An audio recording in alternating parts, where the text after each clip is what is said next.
তো একজন আর্জেন্টিনার সাপোর্টার নিউনেল তামিম। অনেক যুদ্ধের পরে ঠিক আছে আজকে টিকিট কাটতাছি, কক্সবাজার যাইতাছি ইনশাআল্লাহ 13 তারিখ। অন্তর নাম কি বলে লিখে দেয় কি অন্তর তারা ওরাতে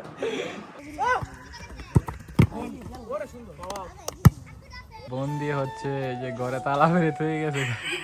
তো রাকিবদের বাড়িতে আইছিলাম, এই দেন রাকিবে ঘরে আর একটা গোপন দরজা রাখছে পিছন সাইডটা, যাতে কোনো সময় পুলিশ টুলিশ আইলে এই পিছন সাইডটা খোলা যাইতে পারে। আর এই যেটা এসে রাকিবের রুম।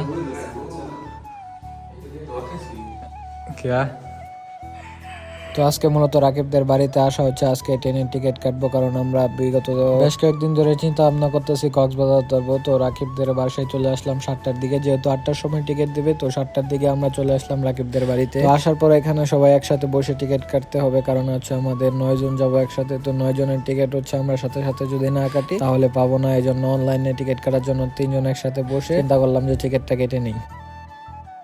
তো গাইস অনেক যুদ্ধের পরে ঠিক আছে আজকে টিকিট কাটতাছি, কক্সবাজার যাইতাছি ইনশাআল্লাহ 13 তারিখ আপনাদের সাথে দেখা হবে কক্সবাজার। অন্তর নাম কি বলে লিখে দেয় কি অন্তর তারা ওরাতে পরে উপস্থিত দিতে মনে না হইলে বেশ নালা নামা ফিরে গেল।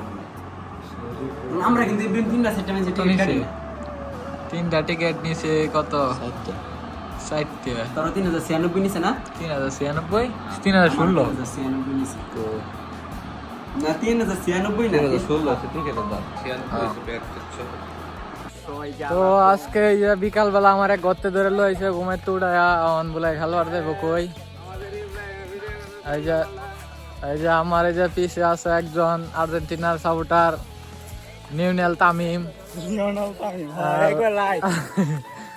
এখন আছি হাটুরিয়া স্কুল, আগে শুরু থাকতে স্কুল আছে ইনথিনের, আর এখন দেখেন কত উন্নত হয়ে গেছে। খেলা যাইতেছে খেলবার আজকা এক ক্লাস এই বেড়া দেখা যা। তো সকালে রাকিবদের বাড়িতে গেছিলাম ট্রেনের টিকিট কাটার জন্য। তো আমাদের 9টা টিকিট কাটতে হবে, তাই সবাই একসাথে গিয়েছিলাম। এখন আমরা যাইতেছি বিকালে একটা খেলা রাখছিল আটুরেদের সাথে, একটা ফুটবল ম্যাচ খেলার জন্য যাইতেছে এখন। তোমার গাড়ি ঠিক আছে। তো এখন মাঠের কাছাকাছি চলে আসছে, তো এই মাঠে আজকে খেলবো। পুরো টিম নিয়ে চলে আসলাম, আজকে খেলা হবে গাইস।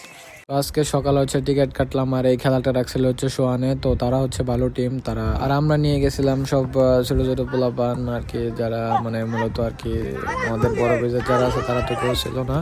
তো তাদের বাদ দিয়ে আমরা ছোট পোলাপান যারা আছে তাদেরকে নিয়ে আজকে হচ্ছে খেলতে গিয়েছিলাম। আর আজকে ম্যাচটা হচ্ছে 3-0 গোলে হেরে যাই, যদিও আমি গোলকিপার ছিলাম। আর তারা সবাই ভালো খেলছে, আমাদের প্লেয়ারও মোটামুটি ভালোই খেলছে, যদিও এখন খেলার মাঝে হার জিত আছে। তো সবাই ভালো খেলছে এবং খেলা শেষ করে হচ্ছে আমরা বাড়িতে চলে যাই, ওই ভিডিওটা করতে পারি নাই।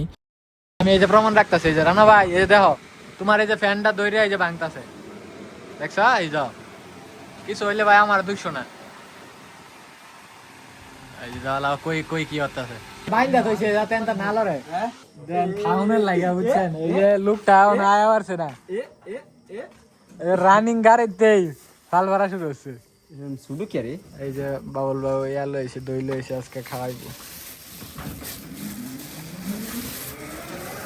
এই যে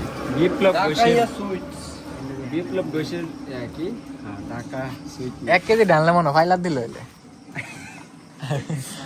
ওইছি তো মাঝখানে একটা ঘুরেলা মাঝখান একটা ঘুরেলা। তো এখানে হইতেছে দই খাওয়ার জন্য হচ্ছে উপরে যে ডাকনাটা ছিল, তো ডাকনাটা ভেঙে হচ্ছে রোহান এখানে হচ্ছে চামচের মতো বানাইতেছিল যাতে এগুলা দিয়ে হচ্ছে দইটা খেতে পারি। তো বাবুল মামা হইতেছে আগে থেকে বাজারে ছিল, যার কারণে তাকে বলছি যে আসার সময় দই নিয়ে আসতে, সে দই নিয়ে আসে। তো এখন হচ্ছে সবাই মিলে দই খাবো। আর এদিকে হচ্ছে আর এই কেঞ্চি দিয়ে ডাকনাটাকে কেটে আমরা চামচের মতো বানিয়ে নিচ্ছিলাম। আজকের ব্লগটা এই পর্যন্ত। ভিডিওটি ভালো লাগে চ্যানেলটিকে অবশ্যই সাবস্ক্রাইব করে দেবেন, আর আমি কিন্তু নিয়মিত এরকম ব্লগ বানিয়ে থাকি।